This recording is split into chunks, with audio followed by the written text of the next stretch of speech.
En 2015, un massacre effroyable a secoué le village de Baishan dans le comté de Shangluo, province du Shanxi. Ce village, niché dans les montagnes, n'était ni riche ni particulièrement reculé. Il se trouvait à quelques minutes en voiture du chef-lieu, le centre administratif. C'était un petit village montagnard des plus ordinaires où les étrangers n'avaient guère l'occasion de s'aventurer. Il abritait seulement quelques dizaines de familles multigénérationnelles, de nombreux aînés y vivaient aux côtés de leurs enfants et petits-enfants. La sécurité y était plutôt bonne, ne connaissant que quelques larcins et de petites altercations occasionnelles. Depuis la fondation de la République populaire de Chine, aucun crime majeur n'y avait fondamentalement été recensé. Mais tout cela fut bouleversé à jamais un jour d'août. Ce matin-là, à 6 heures, le vieux Zhang prit sa houe pour aller travailler au champ. En sortant de chez lui, il longea le chemin du village en direction de son potager. Le lieu n'était pas loin, à seulement une quinzaine de minutes de marche. Cependant, alors qu'il passait devant la maison des Yang, le vieux Zhang fut soudain stupéfait par une vision pour le moins étrange. Quelque chose gisait dans le fossé d'évacuation d'eau juste devant leur porte. Le vieux Zhang frotta ses yeux et regarda de plus près. Cela ressemblait à une tête de porc. C'était curieux, car personne dans le village n'avait jamais élevé de porc, et la famille Yang n'avait elle-même jamais eu d'animaux. Yang Lei, le chef de famille, avait beau avoir des revenus élevés, il vivait modestement et n'aurait eu aucune raison de jeter une tête de porc. Le vieux Zhang, perdu dans ses pensées, continua d'avancer. À chaque pas, il se rapprochait de cette curieuse tête de porc. Lorsqu'il fut tout près, le vieux Zhang s'effondra soudain à la renverse, laissant échapper sa houe. Son corps tout entier se mit à trembler, une envie irrépressible de hurler le saisit.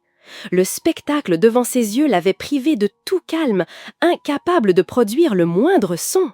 Mais qu'est-ce qui avait pu le terrifier à ce point ? Il s'agissait en réalité de la tête d'une femme aux longs cheveux. Saisi d'une peur panique, le vieux Zhang s'empressa d'appeler le poste de police du comté pour signaler le crime. Dès réception de l'appel, la police se rendit immédiatement sur les lieux. Le chef du village, le visage livide, les attendait déjà à l'entrée du village et les conduisit directement devant la maison des Yang. Le chef de famille, Yang Lei, était un paysan du village. Il avait un jeune frère, Yang Die. Celui-ci avait divorcé quelques années auparavant, vivait seul avec ses 2 filles, toutes 2 au collège. Quant à Yang Lei, il était marié depuis plus de 4 ans et avait une fille de 3 ans et un fils de 2 ans. La famille de Yang Lei était plutôt aisée dans le village, on pouvait même dire qu'ils étaient les premiers en termes de conditions de vie et ils vivaient en bonne harmonie avec la communauté. Yang Lei avait aussi eu de la chance. Il avait épousé une femme d'une beauté exceptionnelle. Elle s'appelait Yu Kaijuan. Yu Kaijuan venait d'un village voisin et leur mariage avait été arrangé par des proches. Yu Kaijuan était magnifique, avec de longs cheveux soyeux, une peau blanche et lisse et un visage ovale.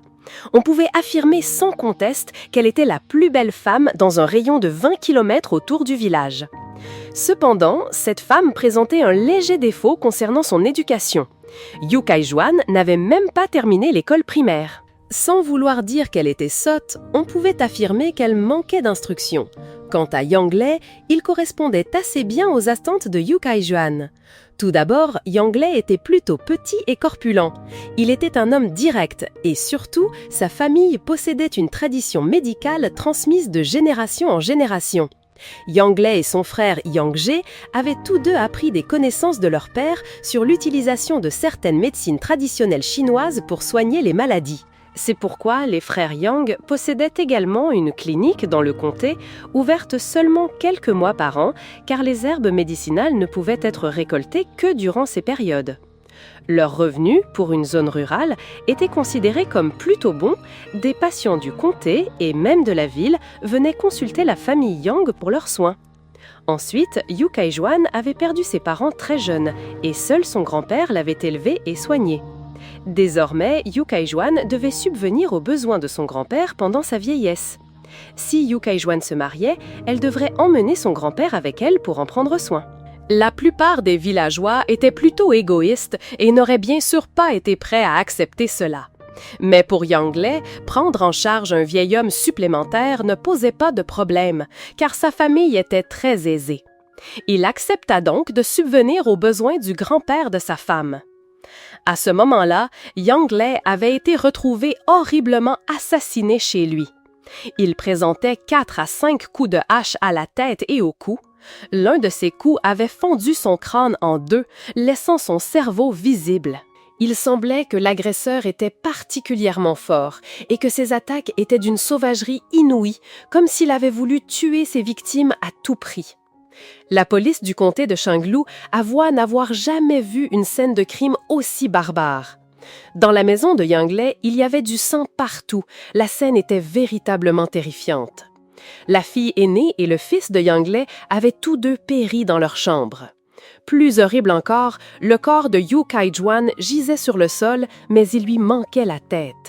Selon l'analyse de la scène de crime, la police conclut que l'agresseur avait attaqué la famille Yang alors qu'il regardait la télévision. L'agresseur aurait d'abord frappé Yang Lei, puis tué Yu Kai-juan. Les 2 enfants restants, terrorisés, n'avaient pas osé fuir et furent assassinés tour à tour par l'agresseur dans la chambre.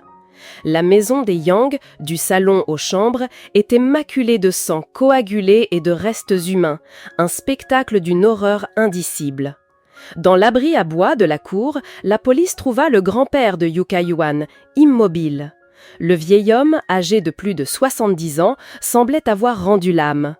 Relativement lucide, il avait apparemment découvert l'agresseur en train de tuer et s'était réfugié dans l'abri à bois, sachant qu'il ne pouvait pas se défendre.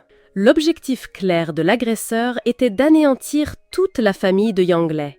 Il avait fouillé partout et l'avait finalement trouvé, le tuant d'un coup de hache dans l'abri à bois. Les méthodes de l'agresseur étaient d'une cruauté extrême et ne ressemblaient en rien à celles des tueurs ordinaires. En somme, il n'avait laissé aucun survivant. Même s'il avait une vendetta contre les adultes de la famille Yang, il lui aurait suffi de tuer ces personnes.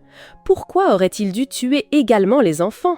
Clairement, l'agresseur semblait nourrir une certaine animosité envers la famille Yang Lei et était venu pour les exterminer tous.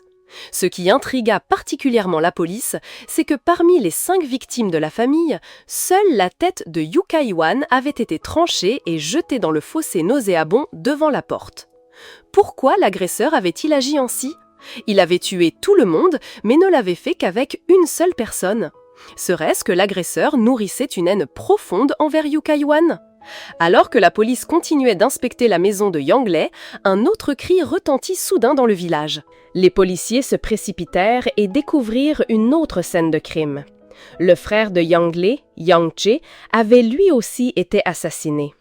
Yang Che avait été tué dans son lit, ne portant qu'un caleçon. Là où Yang Che gisait, les draps, la couette et les oreillers étaient maculés de sang. Il semblait que Yang Che dormait à ce moment-là et qu'il avait été frappé à mort dès qu'il s'était redressé. Les 2 filles de Yang Che, au collège, avaient également été tuées, chacune présentant de multiples coups de hache à la tête et au visage alors qu'elles se trouvaient dans le salon.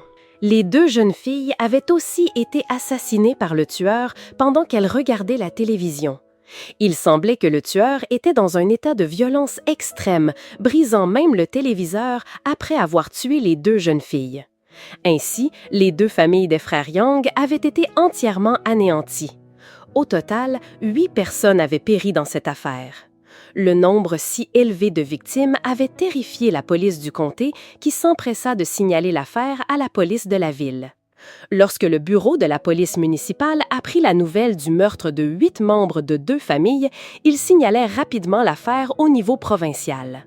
En un éclair, même le gouvernement central fut informé de la tragédie. Cette affaire attira l'attention des autorités de l'époque. L'impact qu'elle produisit fut immense. Immédiatement, le département de police créa une force spéciale pour enquêter sur l'affaire. Après inspection, la police estima que l'agresseur n'était pas un criminel professionnel. Il avait laissé de nombreuses preuves sur la scène du crime. Des empreintes de pas de l'agresseur étaient partout, mais étrangement, il n'avait laissé aucune empreinte digitale. Selon l'analyse des indices, l'agresseur connaissait très bien les familles Yang Lei et Yang Jie. L'agresseur avait ouvert les portes et s'était dirigé directement vers les pièces où les victimes furent ensuite assassinées. Il semblait qu'il avait agi sans perdre une seule seconde. Après s'être acharné sur toute la famille de Yang Lei, il était immédiatement reparti pour se rendre chez Yang Jie et poursuivre son massacre. Chez Yang Jie, l'agresseur s'était d'abord attaqué aux 2 jeunes filles, puis avait immédiatement fondu dans la chambre pour frapper Yang Jie à mort. Yang Jie était probablement en train de se lever pour voir ce qui se passait. L'agresseur avait agi si vite que Yang Jie n'eut pas le temps de réagir. La cabane en bois où s'était caché le grand-père de Yu Kai-juan était très bien dissimulée, pleine de divers objets. Mais le tueur avait facilement trouvé le vieil homme et l'avait achevé à la hache. Cela prouvait qu'il connaissait parfaitement la famille Yang. L'argent liquide et les objets de valeur dans les maisons des Yang n'avaient pas été volés. La police en déduisit donc que le mobile du crime n'était probablement ni le vol ni le cambriolage. Bien que la scène de crime ait impliqué une jeune femme et 2 jeunes filles, aucune n'avait été violée. Se basant sur les informations recueillies, la police émit l'hypothèse qu'il s'agissait probablement d'un meurtre par vengeance. Mais qui était cet ennemi et quelle vendetta avait-il contre la famille Yang? Le chef du village fournit un indice à la police. La marieuse qui avait présenté Yu Kai-juan à Yang Lei était l'épouse du chef du village et ils étaient des parents proches. L'épouse du chef de village confia à la police que l'agresseur pourrait être l'ancien petit ami de Yu Kai-juan, un homme nommé Shigang. Mais qui était ce Shigang? Elle raconta que Shigang était un jeune homme du même village que Yu Kai-juan, mesurant 1,80 m et très robuste. L'épouse du chef de village avait également entendu dire qu'ils avaient grandi ensemble et entretenaient de bonnes relations. Le père de Yu Kai-juan était décédé quand elle était jeune et sa mère l'avait totalement abandonnée. Yu Kai-juan avait été élevé par son grand-père. Shigang avait pris soin de Yu Kai-juan depuis son enfance. Il était plus qu'un frère pour elle. Depuis qu'ils étaient petits, Shigang l'avait défendu et s'était battu de nombreuses fois pour elle. Dès son plus jeune âge, Yu Kai-juan avait même dit qu'elle voulait épouser Shigang. Mais la lune a aussi ses phases et les sentiments de Yu Kai-juan avaient changé. En grandissant, elle n'aimait plus Shigang. D'une part, la famille de Shigang n'était pas aisée et Yu Kai-juan craignait qu'en vivant avec lui, elle ne pourrait pas prendre soin de son grand-père et que leur vie serait difficile. Elle décida donc de s'unir à Yang Lei et de rompre avec cette relation aveugle qu'elle entretenait avec Shigang. La famille de Yang Lei était bien plus riche, incomparable à celle de Shigang. Yu Kai-juan utilisa l'argent de la famille Yang pour ouvrir une boutique de vêtements en ville et devint sa propre patronne. Le village n'était pas loin de la ville. Quand Yu Kai-juan était de bonne humeur, elle allait à la boutique. Sinon, elle restait simplement à la maison, mangeant et buvant, sans avoir à se fatiguer pour gagner de l'argent. Grâce aux bonnes conditions de la famille Yang, elle pouvait mener une vie confortable. Après avoir été abandonnée, Shigang fut tellement enragé qu'il grinça des dents et jura de se venger. La police, quant à elle, estima qu'être abandonnée en amour était une chose courante et que cette raison ne justifiait en rien le massacre d'une famille entière. De plus, si l'agresseur était Shigang, il n'aurait probablement pas tué Yu Kai-juan. Yu Kai-juan était marié depuis 5 ans. Quelle raison aurait eu Shigang de venir la tuer à ce moment-là? Cela ne semblait pas conforme à la logique. L'épouse du chef de village ajouta aux policiers qu'il y avait une chose que très peu de gens savaient et qu'elle venait juste d'apprendre récemment. En réalité, avant que Yu Kai-juan ne quitte Shigang, elle avait eu une relation amoureuse profonde avec lui et était même tombée enceinte de son enfant. Mais Yu Kai-juan avait avorté en secret pour pouvoir épouser Yang Lei. Seul le cousin de Yu Kai-juan était au courant, mais on ignorait comment l'histoire était parvenue aux oreilles de Shigang. Il s'avéra que, plus tard, on apprit que pendant le nouvel an de cette année-là, le cousin de Yu Kai-juan avait bu bien trop et s'était confié à Shigang. Ces 2 hommes avaient depuis longtemps une très bonne relation. Shigang, en entendant cela, fut submergé de rage, car il considéra que Yu Kai-juan avait tué leur propre enfant. Shigang s'était rendu à plusieurs reprises à la boutique de vêtements en ville pour demander des comptes à Yu Kai-juan. Yu Kai-juan avait même signalé l'incident à la police à une occasion. Shigang avait un tempérament très violent et était tout à fait capable de tuer. Pour cette raison, la police estima que cette information méritait leur attention et qu'elle était des plus suspectes. Selon les informations fournies par l'épouse du chef de village, la police se rendit immédiatement au village natal de Yukaijwan et trouva Shigang en train de travailler dans les champs. Shigang, en apprenant que Yukaijwan avait été assassiné, afficha une attitude plutôt excitée et déclara « Cette garce méritait de mourir. Je savais qu'elle serait tuée tôt ou tard. C'est vraiment une bonne nouvelle. » Les policiers furent très surpris d'entendre de tels propos. Alors, où était Shigang au moment du crime? Shigang, conscient que la police le soupçonnait, déclara qu'il avait effectivement voulu tuer Yukaijwan parce qu'elle était trop cupide, mais qu'il avait une famille à charge et n'avait pas osé le faire. Et Shigang affirma qu'il était chez lui au moment des faits et que tous les membres de sa famille pouvaient en témoigner. Il y avait même 2 voisins chez lui à ce moment-là qui pouvaient tous témoigner en sa faveur. Shigang ajouta qu'au début de l'année, lorsqu'il avait appris que Yukaijwan avait avorté de leur enfant, il avait sincèrement voulu la tuer.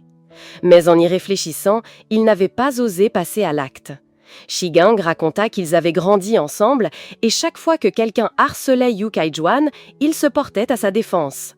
Il ne savait plus combien de coups il avait encaissé pour elle, mais il n'aurait jamais imaginé qu'en grandissant, Yukaijwan rejetterait la pauvreté et déciderait d'épouser Yang Lei. Ils s'étaient aimés à l'adolescence, et Shigang avait toujours pensé que Yukaijwan serait sa femme, n'imaginant jamais qu'elle le quitterait pour un autre. Shigang confia qu'au début, il n'avait vraiment pas pu supporter la situation, buvant tous les jours pour tenter d'oublier sa douleur. Il était même allé faire du tapage à plusieurs reprises à la boutique de Yukaijwan, ce qui lui avait valu quelques jours de garde à vue. Par la suite, Shigang réalisa que tuer une femme de ce genre n'en valait vraiment pas la peine, car il avait désormais une femme et 2 fils.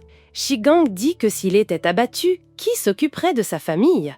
Shigang ajouta qu'il avait couché avec Yukaijwan et qu'il n'avait donc aucun regret à ce stade.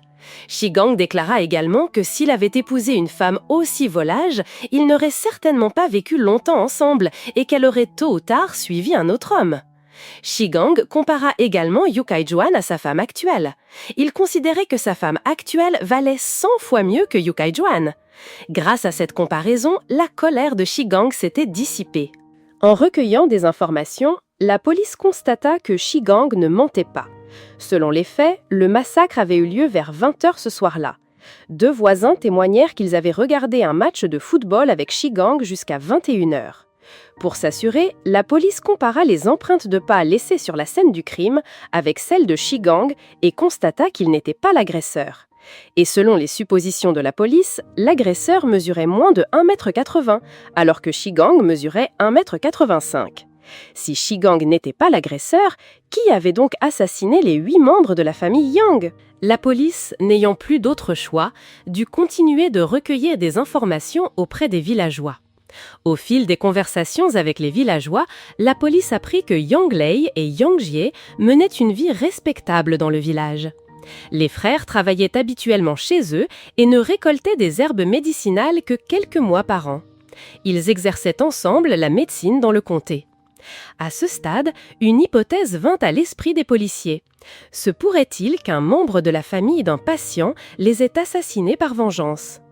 La police mena plusieurs enquêtes et rejeta cette idée. Il serait absurde de dire que les frères Yang n'étaient pas des guérisseurs réputés, qu'ils n'étaient que des charlatans. Si les patients venus pour se faire soigner étaient traités comme des mourants, il est certain qu'ils n'auraient pas pu exercer longtemps, leur clinique aurait été fermée sous peu, et cela indiquerait clairement que les patients n'auraient pas cherché les frères Yang pour des soins. Au contraire, au vu de leur réputation, les frères Yang étaient vraiment des guérisseurs renommés dans la région. Pendant ce temps, le vieux Zhang, celui qui avait trouvé la tête de Yukaijwan, donna également un indice à la police. Le vieux Zhang affirma que l'agresseur pourrait être le beau-frère de Yang Jie. Le vieux Zhang était un voisin de Yang Jie. Il l'avait vu grandir et le connaissait très bien. Le vieux Zhang l'avait vu une fois battre sa femme. Une fois, Yang Jie avait battu sa femme au point de lui casser une côte. Une autre fois, il lui avait brisé le bras. Pour cette raison, le beau-frère de Yang Jie était entré en conflit et s'était battu avec son beau-frère. Le beau-frère était venu chez Yang Jie pour ramener sa sœur et avait fermement exigé qu'elle divorce. Yang Jie avait soudoyé sa femme pour obtenir la garde des 2 enfants, en échange de quoi il n'aurait pas à compenser sa jeunesse perdue. L'un des beaux-frères de Yang Ji était un fainéant de la ville, une sorte de voyou. Cet homme avait un jour déclaré qu'il ferait en sorte que Yang Ji ait une vie difficile. À voir ce genre d'homme, on pouvait dire qu'il était capable de joindre le geste à la parole. Selon les informations tout juste recueillies, la police supposa que même si le beau-frère était venu se venger de Yang Ji, il n'aurait pas pu tuer les deux nièces, qui étaient aussi les filles de sa sœur. Mais malgré cela, la police devait enquêter. Ils se rendirent donc chez l'ancien beau-frère de Yang Jie, mais le résultat fut assez inattendu. Environ un mois auparavant, lors d'une altercation de gangs en ville, cet homme avait été poignardé par quelqu'un. Ses blessures étaient très graves et il était toujours soigné à l'hôpital, incapable de quitter son lit et de se déplacer. Il était donc certain qu'il n'était pas l'auteur du crime. Pendant ce temps, alors que la police s'entretenait avec l'ex-femme de Yang Jie, ils obtinrent de manière inattendue un indice crucial. L'ex-femme de Yang Jie fut assez surprise et déclara que l'agresseur était à 9 chances sur 10 Jian Wenming. Dès que les policiers entendirent le nom de Jian Wenming, ils demandèrent qui il était. L'ex-femme de Yang Jie expliqua que Jian Wenming était le voisin de Yang Lei, leur maison n'étant qu'à quelques mètres l'une de l'autre. Jian Wenming entretenait une relation douteuse avec Yu Kai-juan. Jian Wenming était une personne assez grossière, au tempérament impulsif et colérique. Ce personnage avait un tempérament assez opposé à celui de Yang Jie. Yang Jie n'osait battre sa femme qu'à la maison, tandis que Jian Wenming se battait fréquemment à l'extérieur et avait une personnalité extrêmement violente. Mais Jian Wenming n'était pas un voyou, il avait juste un tempérament plus fort que la normale. Jian Wenming avait également des liens de parenté avec la famille Yang. Après tout, ils étaient voisins depuis des dizaines d'années et avaient une connexion familiale du côté maternel avec les Yang.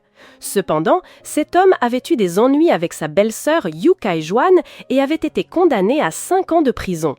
La police, entendant que Jian Wenming avait été condamné à 5 ans de prison, voulut en savoir plus sur l'histoire.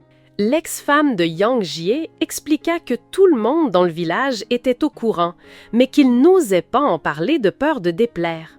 En fait, les deux frères Yang n'ouvraient leur clinique dans le comté que 3 ou 4 mois par an, période pendant laquelle ils devaient aussi aller cueillir des herbes en montagne. À chaque fois, ils se répartissaient le travail. L'un restait à la clinique pour examiner les patients, l'autre montait en montagne cueillir les herbes. C'était à ce moment-là que la clinique avait beaucoup de patients et que les affaires marchaient très bien. Ces recettes médicinales avaient été laissées par leurs ancêtres et les deux frères n'avaient jamais engagé d'étrangers pour les préparer, faisant tout eux-mêmes de peur que leurs secrets ne soient révélés. Pendant cette période, ils ne rentraient pas chez eux, mais restaient directement à la clinique. Yang Ji et sa femme étaient mariés depuis plus de 10 ans. Leurs enfants avaient 14-15 ans et l'affaire des Yang existait depuis longtemps. La femme de Yang Jie était habituée à être éloignée de son mari pendant ces mois. L'ex-femme de Yang Jie raconta que Yu Kai-juan, sa belle-sœur, n'était pas une bonne personne. Étant belle-sœur, elles avaient pas mal d'échanges. Au fil de leur contact, elle avait découvert que Yu Kai-juan avait des désirs intenses, très intenses, et qu'elle connaissait beaucoup de choses en matière de relations. Parmi celles-ci, il y avait des choses que sa belle-sœur n'avait jamais entendues. Lors de leur conversation, Yu Kai-juan confiait souvent que Yang Lei était trop vieux et ne pouvait plus satisfaire ses besoins intimes. La femme de Yang Jie ne parlait que de confidences féminines, ce qui rendit le policier très impatient, l'exhortant à en venir aux faits. L'ex-femme de Yang Jie poursuivit en disant que Yu Tsai-wan lui avait confié en privé qu'elle et la femme de Jian Wenming étaient assez proches. La femme de Jian Wenming était une paysanne d'une 20aine d'années très directe. Les deux femmes passaient souvent du temps ensemble et tenaient de telles conversations. La femme de Jian Wenming avait dit que son mari n'avait pas un physique exceptionnel, mais qu'il était très performant au lit, à tel point qu'elle en avait peur et qu'elle prétextait la fatigue chaque jour en rentrant du travail pour l'éviter. À cause de cela, l'ex-femme de Yang Ji pensa que Yu Kai-juan était très jalouse de la femme de Jian Wenming. Étonnamment, Yu Kai-juan avait déclaré qu'elle voudrait essayer une fois avec Jian Wenming pour voir si ce que sa femme disait était vrai. L'ex-femme de Yang Ji avait cru que Yu Kai-juan plaisantait, sans imaginer qu'elle le ferait réellement. Alors, Jian Wenming avait-il dû purger 5 ans de prison pour avoir eu une relation inappropriée avec Yu Kai-juan? L'ex-femme de Yang Ji en conta qu'en avril, alors que Yang Lei n'était pas à la maison, Yu Kai-juan avait secrètement appelé Jian Wenming chez elle. Après avoir pleinement profité de ses talents avec Jian Wenming, Yu Kai-juan réalisa qu'il était vraiment doué dans ce domaine. Ayant goûté à ce plaisir, Yu Kai-juan ne put s'arrêter. Par la suite, elle continua à le fréquenter en secret. Premièrement, le grand-père de Yu Kai-juan était au courant. Le vieil homme, toujours à la maison, était au fait de toutes les histoires.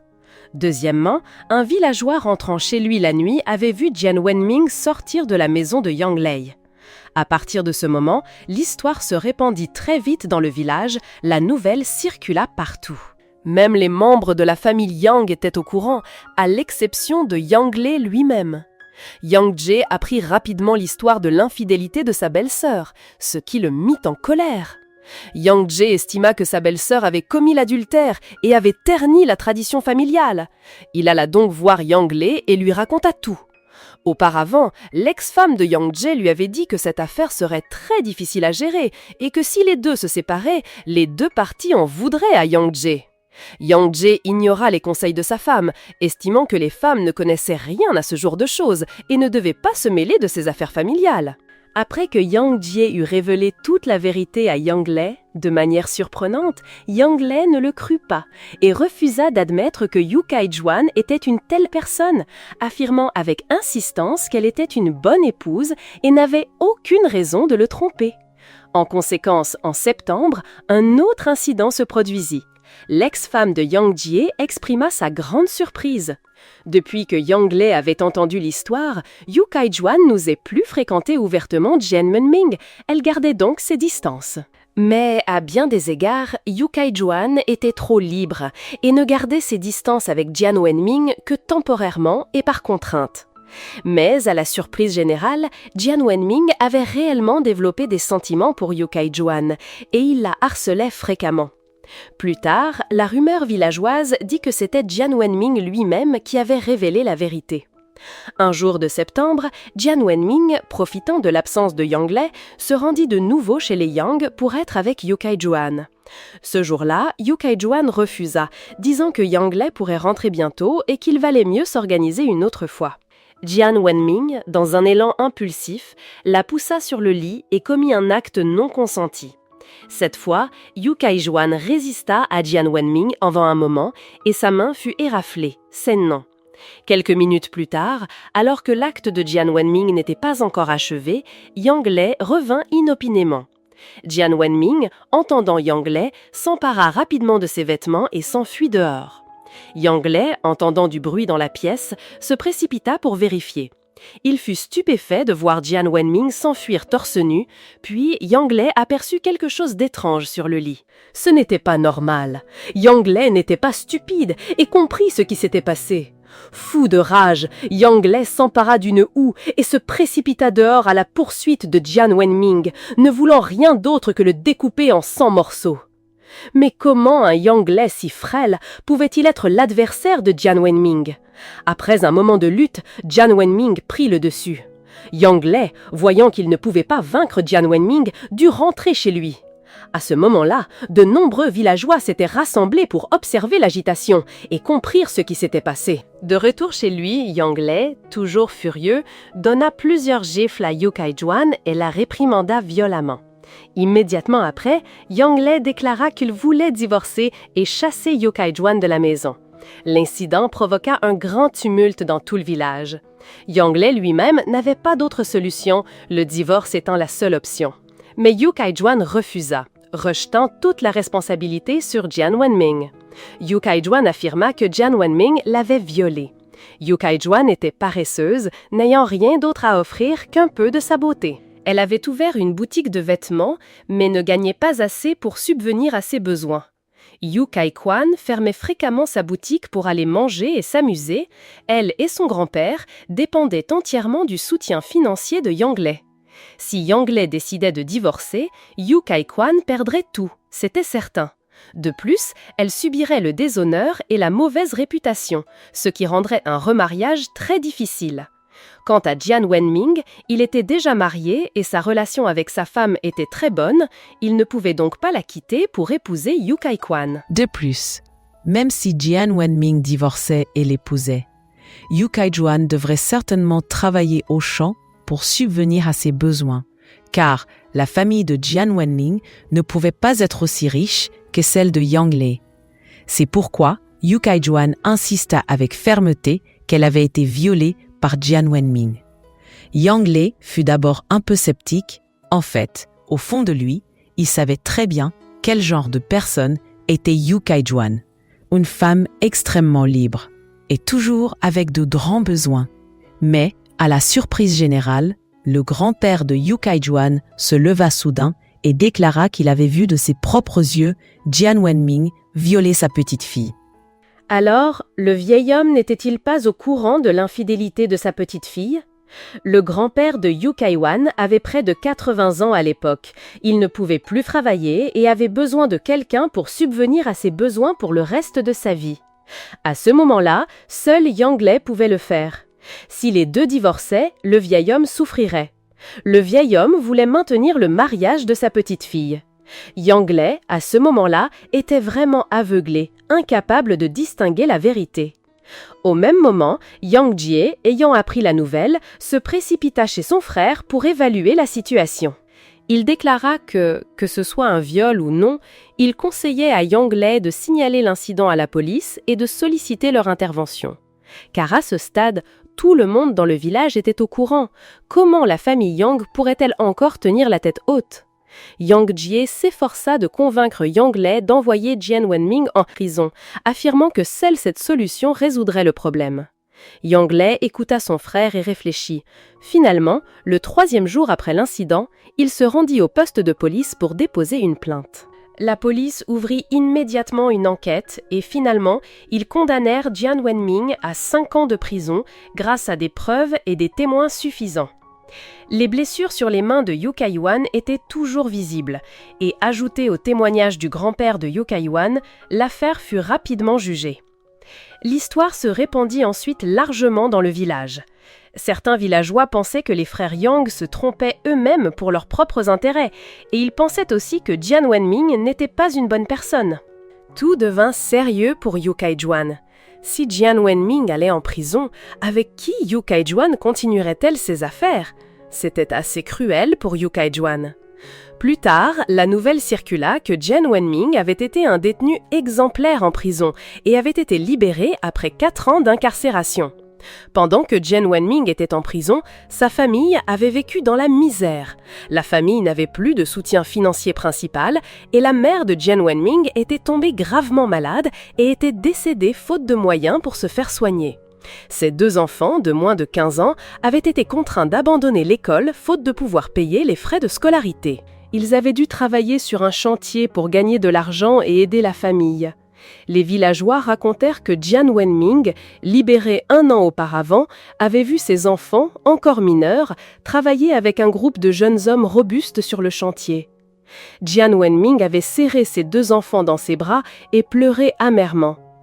Pour toutes ces raisons, l'ex-femme de Yang Jie pensa que Jian Wenming était à 9 chances sur 10 l'auteur du massacre. Mais si Jian Wenming était l'agresseur, pourquoi aurait-il attendu 1 an après sa libération pour agir ? À ce moment, la police se rendit chez Jian Wenming. La police découvrit que Jian Wenming n'était plus chez lui et ils y saisirent une hache, soupçonnée d'être l'arme du crime. En comparant les empreintes de pas laissées sur la scène du crime avec celles de Jian Wenming, la police trouva une correspondance. La police identifia donc Jian Wenming comme le principal suspect de l'affaire. Aussitôt, la police organisa une chasse à l'homme pour retrouver Jian Wenming. La femme de Jian Wenming s'appelait Jin Guan. Cette année-là, elle n'avait que 29 ans, mais après des années de fatigue et de pression, elle en paraissait 40. La police interrogea Jin Guan sur l'histoire de Jian Wenming et Yu Kai-juan. Jin Guan utilisa les termes les plus vulgaires pour insulter Yu Kai-juan. Jingwan raconta que c'était elle qui s'était confiée à Yu Kaijuan à propos de son mari, et que Yu Kaijuan avait été celle qui avait séduit Jian Wenming. Plus tard, elle avait découvert qu'une relation anormale existait entre ces deux personnes. Au début, les deux familles vivaient très près l'une de l'autre, séparées seulement par un mur. Elles étaient donc assez proches et familières. Jingwan affirme qu'elle avait remarqué des comportements inappropriés entre Jian Wenming et Yu Kaiyuan, mais Jian Wenming avait toujours nié, affirmant qu'il n'y avait qu'une relation de voisinage entre eux. Un jour, Jingwan avait emmené ses enfants chez ses parents et était revenu immédiatement chez elle pour vérifier. Après être entrée, elle avait vu Yu Kaiyuan dénudé. Dès qu'elle avait constaté les faits, Jingwan s'était disputé violemment avec Jian Wenming. Mais Jian Wenming lui avait répondu que c'était Jingwan elle-même qui ne pouvait pas le satisfaire, qu'il ne supportait pas de n'avoir des rapports que 2 ou 3 fois par mois. Maintenant, quelqu'un était prêt à le satisfaire. Donc le mieux pour Jingwan était de fermer les yeux et de ne pas se mêler de ses affaires. En réalité, Jingwan avait elle aussi toujours évité Jian Wenming en matière d'intimité, d'où cette situation. Quoi qu'il en soit, Jingwan et Jian Wenming restaient mariés-femmes, et après l'incident, ils continuèrent à se disputer beaucoup. Jian Wenming avait également demandé le divorce, mais Jingwan n'avait pas accepté, simplement parce qu'il serait très difficile de s'occuper de 2 jeunes enfants sans emploi stable. Jian Wenming était un homme brutal. Voyant que Jingwan ne voulait pas divorcer, il lui avait porté des coups. Au final, il ne voulait pas divorcer et souhaitait simplement que Jingwan ne revienne plus sur cette histoire. Mais les choses ne se passèrent pas comme prévu. Yu Kaijuan avait porté plainte à la police et en conséquence, Jian Wenming avait été incarcéré pendant 1 an. Cet événement avait plongé sa famille dans de grandes difficultés. Les enfants avaient dû travailler bien avant l'âge légal dans des environnements difficiles, ce qui avait érodé la peau de leurs mains et égratigné leurs membres. La police demanda à Jingwan si Jian Wenming avait déjà parlé de vengeance. Jingwan répondit qu'auparavant, Jian Wenming avait été très amer. Il haïssait la famille Yang de l'avoir transformé en criminel pour viol.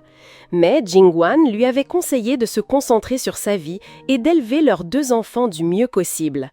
Par la suite, Jian Wenming avait trouvé du travail sur un chantier et avec ce nouvel emploi, la situation s'était grandement améliorée. Cependant, peu de temps après, Jingwan découvrit que Jian Wenming et Yu Kaijuan se revoyaient. Les deux avaient apparemment pansé leur plaie et oublié la douleur. Beaucoup de gens dirent à Jingwan qu'ils avaient vu Jian Wenming et Yu Kaijuan manger ensemble dans une écope de nouilles en ville. Après avoir appris cela, Jingwan se disputa de nouveau avec Jian Wenming et il lui assura qu'il ne reverrait plus Yu Kaijuan. De manière inattendue, quelques jours auparavant, la famille de Yang Lei avait soudainement perdu des objets de valeur et les Yang avaient signalé le vol à la police. La police s'était rendue directement chez Jian Wenming, lui expliquant que Yu Kaijuan leur avait dit qu'il était très probable que Jian Wenming soit le voleur, étant donné la rancune non résolue entre les 2 familles. Jingwan ne se souciait pas trop de l'affaire, alors elle avait couché les enfants. Avant que Jingwan ne se réveille le lendemain, elle avait appris que toute la famille Yang avait été anéantie. Jingwan chercha Jian Wenming à la hâte, mais il n'était pas chez lui à ce moment-là, et Jingwan avait alors pensé que son mari était l'auteur des faits. 4 jours plus tard, un policier en patrouille en ville croisa Jian Wenming vêtu de haillons. Il n'opposa aucune résistance à la police. Finalement, Jian Wenming avoua avoir tué les 8 membres de la famille Yang. Jian Wenming déclara à la police qu'il avait purgé 4 ans de prison injustement. Pendant ce temps, il avait perdu sa vieille mère et ses enfants avaient dû abandonner l'école pour travailler et subvenir à leurs besoins. Jian Wenming affirma que l'incident qu'il avait envoyé en prison n'était en réalité pas un viol. Ce jour-là, lorsque Yang Lei était sorti de la maison, Jian Wenming était allé voir Yu Kaijuan et avait demandé à avoir des relations intimes. Yu Kaijuan avait refusé, disant que Yang Lei n'était sorti que pour un instant et reviendrait tout de suite. Mais Jian Wenming n'avait pas accepté et avait tenté de passer à l'acte. Au début, Yu Kaijuan avait résisté, mais elle avait ensuite coopéré. Étonnamment, au moment du climax, Yang Lei était revenue. Après que la famille Yang eut signalé l'affaire à la police, Jian Wenming avait été emprisonnée pendant 4 ans. Pendant son incarcération, Jian Wenming avait nourri le désir de se venger de Yu Kaijuan dès sa libération. Après sa sortie de prison, Jian Wenming s'était rendue à la boutique de vêtements de Yu Kaijuan, voulant régler tous les comptes. Mais en rencontrant Yu Kaijuan, elle s'était mise à pleurer et avait imploré Jian Wenming de lui pardonner. Yu Kaijuan avait dit que Yang Lei et Yang Jie l'avaient forcée à l'accuser de viol et que si elle ne le faisait pas, la famille Yang ferait éclater le scandale, la laissant sans autre option. Devant les paroles de Yu Kaijuan, Jian Wenming s'était laissé emporter par l'émotion et avait cru que tout cela était vrai.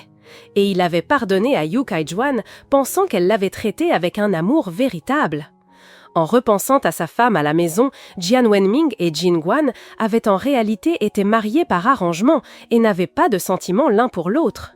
Par la suite, Jian Wenming et Yu Kaijuan étaient allés dîner ensemble à plusieurs reprises et, pendant ce temps, les deux continuaient leurs relations intimes en secret à la boutique de vêtements de Yu Kaijuan. Si Jian Wenming aimait tant Yu Kaijuan, pourquoi l'avait-il tuée, elle aussi? Jian Wenming expliqua qu'il s'était rendu une fois à la boutique de vêtements de Yu Kaijuan et que Yang Lei l'avait vu. Quand Yu Kaijuan était rentrée chez elle, elle avait prétendu que Jian Wenming venait toujours la harceler à la boutique et elle avait ensuite appelé la police pour signaler l'incident. La police avait convoqué Jian Wenming pour clarifier la situation et lui donner une leçon, l'obligeant à rester loin de Yu Kaijuan. Cela avait mis Jian Wenming dans une rage folle, car Yu Kaijuan était une personne à 2 visages, disant une chose en face et une autre dans son dos. 3 jours plus tard, la police chercha Jian Wenming de nouveau. Ils l'informèrent que la famille Yang avait été victime d'un vol d'argent et d'objets. Yu Kaijuan avait dit à la police qu'elle avait vu Jian Wenming se rendre chez eux et pensait que c'était Jian Wenming le voleur. Mais à ce moment-là, Jian Wenming n'était même pas chez lui, car il travaillait sur un chantier de construction. Le fait que Yu Tsaiwan accusa faussement Jian Wenming jeta de l'huile sur le feu et fut le moment où Jian Wenming comprit l'étendue du problème. Tout ce que Yu Tsaiwan avait fait pour lui n'était qu'une pièce de théâtre. Elle avait seulement peur que Jian Wenming se venge et avait imploré sa pitié, tout en le blessant secrètement. Au même moment, le patron du chantier où Jian Wenming travaillait apprit qu'il était un voleur et il décida de ne plus le laisser travailler là. Bien que Jian Wenming se fût défendu en disant que le patron pouvait aller dans leur village et se renseigner, qu'il n'avait jamais volé ne serait-ce qu'une aiguille ou un fil à qui que ce soit. Mais le patron rétorqua « S'il n'avait pas commis de crime, pourquoi la police enquêterait-elle sur lui ?» Jian Wenming ne put pas révéler toute la vérité et dut avaler son amertume en silence. À ce moment-là, ayant également perdu son emploi, il était acculé. Dans son désespoir, Jian Wenming but beaucoup d'alcool cette nuit-là. Sa femme ne s'intéressa pas à lui et ne lui posa pas de questions. Dans l'obscurité de la nuit, sous l'effet de l'alcool, Jian Wenming ne put plus le supporter. Il descendit à la cuisine prendre une hache et fonça droit vers la porte des Yang Lei, la défonça d'un coup de pied et entra dans le salon. Yang Lei et Yu Kaijuan étaient assis dans le salon en train de regarder la télévision. En voyant Jian Wenming entrer avec la hache à la main, ils furent si terrifiés qu'ils ne purent se lever. Jian Wenming se précipita et frappa Yang Lei en premier, le tuant sur le coup. Yu Kaijuan hurla de peur, mais Jian Wenming l'abattit rapidement à son tour. Les 2 jeunes enfants du couple, dans la chambre, se mirent également à pleurer fort. Jian Wenming s'approcha et assassina les 2 petits. Il ne restait que le grand-père de Yu Kaijuan dans la maison. Jian Wenming décida de s'occuper du vieil homme, le chercha partout dans la maison et le trouva finalement dans l'abri à bois. Après avoir donné un coup de hache au vieil homme, Jian Wenming retourna dans le salon pour décapiter Yu Kaijuan et jeta sa tête dans le fossé d'eau devant la porte. À ce moment-là, Jian Wenming pensa à fuir, mais il ne savait pas où aller. Après tout, il avait commis des meurtres, un crime passible de la peine capitale. Jian Wenming se dirigea donc vers la maison de Yang Jie. Jian Wenming tua les 2 filles de Yang Jie dans le salon, puis entra dans la chambre et régla Yang Jie à son tour. Au total, après ce massacre, Jian Wenming avait tué 8 personnes. Après cette horrible affaire, tous les villageois locaux furent sous le choc devant la cruauté de Jian Wenming. La vérité sur ce qui s'était passé fut révélée, et tout le monde fut attristé et endeuillé par les victimes innocentes. Cette affaire est un avertissement pour la société sur les graves conséquences de la violence. C'est aussi un rappel de l'importance du respect mutuel et de la bienveillance, et de ne pas laisser la colère et la haine dicter nos actions. Notre histoire d'aujourd'hui s'arrête ici. Que pensez-vous de cette affaire? N'hésitez pas à nous laisser vos commentaires ci-dessous. Et si vous souhaitez regarder des vidéos similaires, n'oubliez pas de vous abonner à notre chaîne et de cliquer sur la cloche pour recevoir les dernières notifications de Contes du sommeil.